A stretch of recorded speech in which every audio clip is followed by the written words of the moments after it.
ഇന്ന് രാവിലെ തന്നെ നല്ല മഴയായിരുന്നു. പനി ആയതുകൊണ്ട് തന്നെ നീക്കാൻ കുറച്ച് വൈകി. അങ്ങനെ ഞാനൊരു ചായ ഒക്കെ കുടിച്ച് കുറച്ച് നേരം അങ്ങനെ മഴയെ നോക്കിയിരിക്കുക.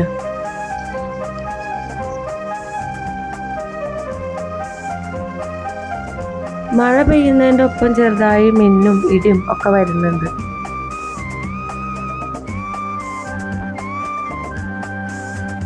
ഇനി അങ്ങനെ അകത്ത് കയറി ബ്രേക്ക്ഫാസ്റ്റ് ഉണ്ടാക്കാൻ വേണ്ടി നോക്കണം.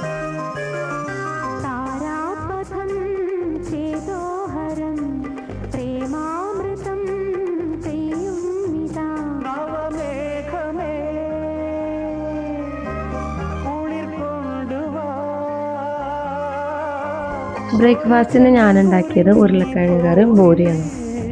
അപ്പോൾ ബ്രേക്ക്ഫാസ്റ്റ് ഒക്കെ കഴിഞ്ഞ് ഇനി അടുത്ത വീഡിയോയിൽ കാണാം. Okay, thank you.